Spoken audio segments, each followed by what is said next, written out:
साथियों नमस्कार, मैं आलोक सिंह आप सबका आपके मनपसंद यूट्यूब चैनल उद्योग धंधा में स्वागत करता हूं। साथियों, हमारे बहुत सारे युवाओं का सपना होता है कि एक बेहतर डीजल पंप की यूनिट हो, बिजनेस को संचालित करें।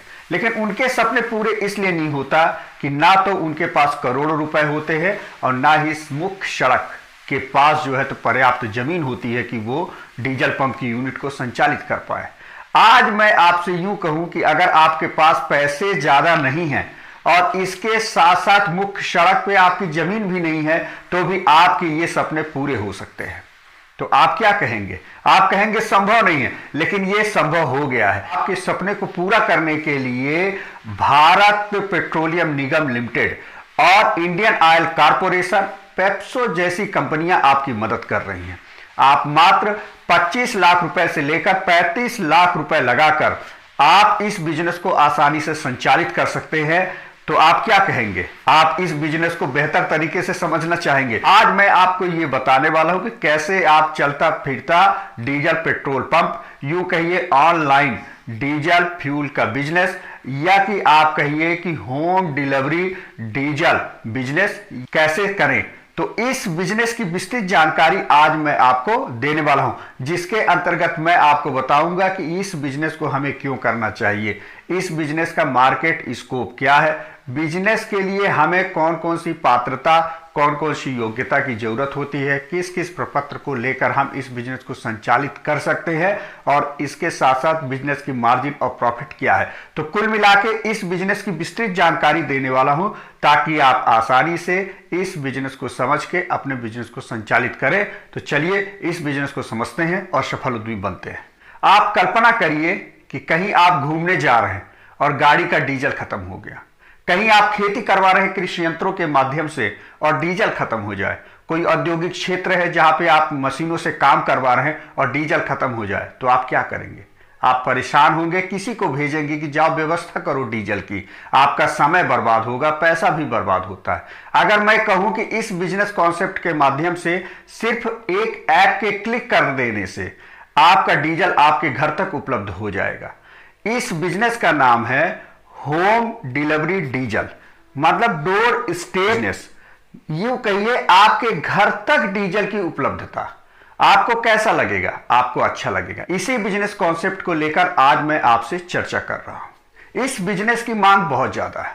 आप यूं समझ सकते हैं कि जैसे कृषि क्षेत्र में आप जानते हैं कि यंत्रों में हमें डीजल की जरूरत होती है, अस्पतालों में डीजल की जरूरत होती है, हाउसिंग जो सोसाइटियां बनती है वहां पे डीजलों की जरूरत है, भारी जो मशीनरी है उसमें डीजलों की जरूरत होती है, टावर, मोबाइल टावरों में भी डीजल की जरूरत है, स्कूल है, बैंकिंग है, शॉपिंग मॉल है, ट्रांसपोर्ट है, इत्यादि कई जगह हैं जहां पे डीजलों की जरूरत होती है। हर व्यक्ति की मंशा यही होती है कि उसके घर तक जो है तो डीजल उपलब्ध हो जाए।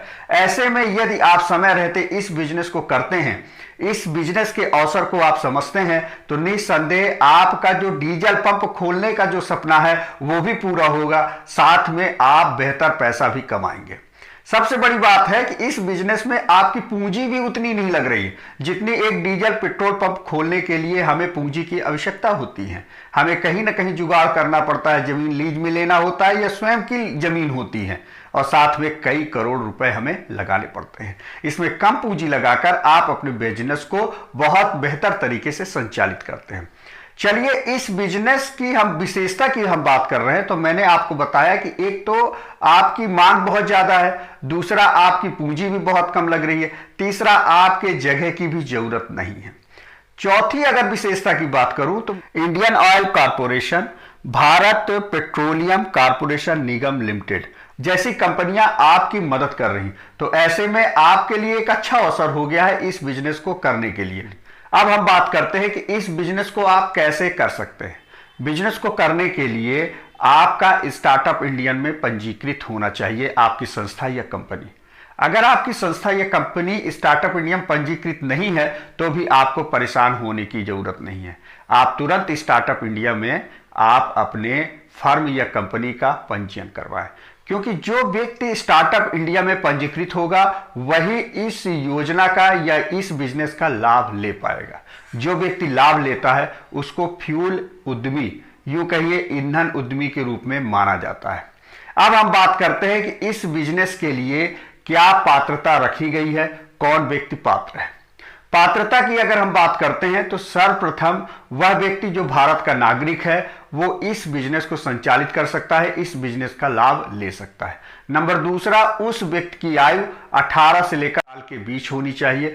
नंबर तीसरा, मिनिमम जो क्षमता रखी गई है पैसे लगाने की, निवेश करने की, वो कम से कम 30 से 35 लाख रुपए निवेश करने की क्षमता उसके अंदर होनी चाहिए। अब हम बात करते हैं कि आपको इस बिजनेस को करने के लिए कौन कौन से डॉक्यूमेंट की जरूरत होती है, कौन कौन से प्रपत्र की जरूरत होती है। क्योंकि आप सब जानते हैं कि अगर हमें इस बिजनेस को करना है या किसी भी बिजनेस को हम करते हैं तो हमें प्रपत्रों की जरूरत होती है, डॉक्यूमेंटेशन की जरूरत होती है। तो कुछ ऐसे डॉक्यूमेंट जो कॉमन होते हैं, जैसे आपका आधार कार्ड, आपका वोटर आईडी, ये कॉमन है। आपका पैन कार्ड होना चाहिए और इसके साथ साथ यदि हम SC ST हैं तो हमारा एक जाति प्रमाण पत्र होता है। यह सब पूरा जो है तो स्वयं द्वारा सत्यापित होता है और हमें यह प्रपत्र जमा करना पड़ता है। इसके साथ साथ जो है तो फर्म या कंपनी का आपका रजिस्ट्रेशन होगा, प्राधिकरण घोषणा पत्र लगेगा, DSC घोषणा जो सत्यापित आपके बीच जो समझौता है वो लगेगा, उद्यम का रजिस्ट्रेशन और ट्रेड लाइसेंस। और जो प्रपत्र हैं वो है DPIIT के लाइसेंस का नंबर, जो हमने कहा ना आपको स्टार्टअप इंडिया के लाइसेंस के, उसका जो है तो नंबर, और GST नंबर। ये एक ऐसे प्रपत्र हैं जो आपको तैयार करने की जरूरत है, आपसे ये जमा कराया जाएगा। अब हम बात करते हैं कि इस बिजनेस में आपका कुल निवेश कितना है। इस बिजनेस का निवेश करने की हम बात कर रहे हैं, क्योंकि हर व्यक्ति को जरूरत होती है ये जानने की कि बिजनेस को संचालित करने के लिए हमें कुल पूंजी कितनी लगेगी। तो पूंजी की अगर हम बात करते हैं तो सर्वप्रथम जो आपका पंजीयन होगा, पंजीयन जो शुल्क है वो है 10,000 रुपए और इसके साथ साथ आपका 18% की GST। नंबर दूसरा, आपसे एक सिक्योरिटी अमाउंट जमा होगा जिसको हम सुरक्षा निधि बोलते हैं, वो आपका 1 लाख रुपए है, वो रिफंडेबल होता है आपके सिक्योरिटी अमाउंट के रूप में। नंबर तीसरा होता है आप जो टैंकर खरीदते हैं इस बिजनेस को संचालित करने के लिए, तो आप 3000 लीटर से लेकर 6000 लीटर तक के टैंक लेकर आसानी से बिजनेस कर सकते हैं। एक दिन की अगर हम बात करते हैं तो आप कुल 4 टैंकर बिजनेस कर सकते हैं, मतलब 24,000 लीटर टैंकर की आपके बिजनेस की एक दिन की क्षमता के हिसाब से। लेकिन मैं ये कहूंगा कि जब कोई व्यापार हम करते हैं तो स्थानीय स्तर पर व्यापार में हमें मांग को देखना पड़ता है, व्यापार की क्षमता को देखना पड़ता है।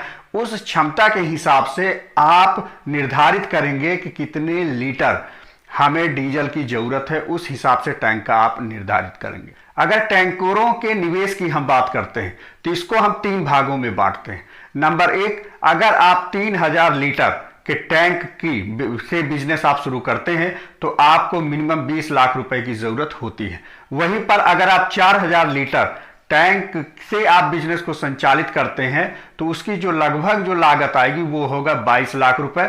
यहीं पर 6000 लीटर के टैंक से आप अपने बिजनेस को संचालित करते हैं तो आपको लगभग 25 लाख रुपए की व्यवस्था करनी पड़ेगी।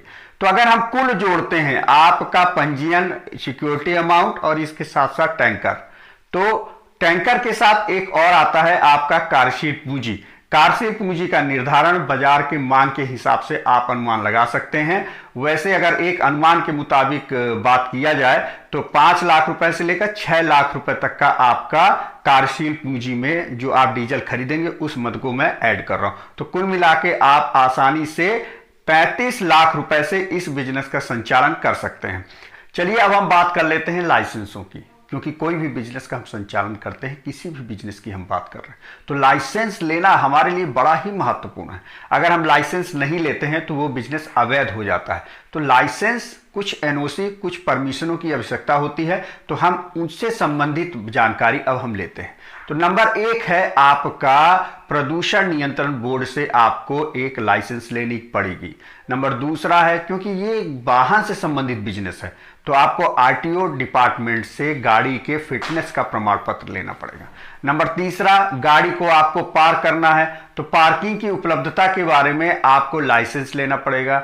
नंबर चौथा है आपका नाप तौल विभाग से आपको लाइसेंस लेना पड़ेगा। नंबर 5वां आपका होगा ईंधन उद्यमी का सार्वजनिक देयता हानि बीमा का कवर। और नंबर 6वां होगा ड्राइवर के लाइसेंस पर खतरनाक माल का समर्थन। और नंबर 7वां होगा पेस्को से मोबाइल डिस्पेंसर के संचालन का लाइसेंस। नंबर 8वां आपका होगा कानूनी मेट्रोलॉजी विभाग से फ्यूल वितरण के लिए प्रमाण पत्र। नंबर 9वां है आपका जीएसटी या वैट। इन प्रपत्रों के माध्यम से, इन लाइसेंसों और सहमति के माध्यम से आप अपने बिजनेस का संचालन करते हैं। इसको आपको तैयार करने की आवश्यकता होगी। चलिए अब हम बात कर लेते हैं कि आपको मार्जिन या प्रॉफिट आपका कितना होता है। तो साथियों, अगर प्रॉफिट की हम बात करते हैं तो ये आपके बेचने पर तय होता है कि प्रतिदिन आप कितने लीटर डीजल का विक्रय करते हैं। आपके यहाँ का मार्केट स्कोप कितना है, आपका मार्केट की क्षमता को आपको देखना पड़ेगा। उस हिसाब से आपका तय होता है फायदा। मार्जिन की अगर हम बात करते हैं तो ये थर्ड पार्टी एग्रीमेंट के तहत ये तय होगा आपके और सामने वाले पार्टी के बीच में कि कितना मार्जिन दिया जाता है। एक अनुमान के मुताबिक मैं आपको ये बता सकता हूं कि 2 रुपए लीटर से लेकर 2.5 रुपए लीटर तक का मार्जिन आपको मिलता है। ऐसे में अगर आप मार्जिन जोड़ेंगे तो लाखों रुपए से ज्यादा आप पैसे महीने के कमाते हैं। इसके साथ साथ ये भी आपको बता दूं कि ये 10 साल का प्रारंभिक तौर पर एग्रीमेंट होता है। अगर आप 10 साल अच्छा काम करते हैं तो आपका एग्रीमेंट और आगे बढ़ाया जाता है। अब हम बात करते हैं कि इस बिजनेस को आवेदन हमें कैसे करना है। तो आवेदन करने के लिए ऑनलाइन टेंडर होता है, समय समय पर टेंडर निकाला जाता है, जहां आप देख सकते हैं। साथियों, आशा करता हूं कि आपको ये जानकारी अच्छी लगी होगी, ये वीडियो अच्छा लगा होगा। तो अच्छा लगा हो तो दिल खोल के लाइक, सब्सक्राइब, शेयर जरूर करें और दोस्तों तक भी पहुंचाएं। धन्यवाद, नमस्कार।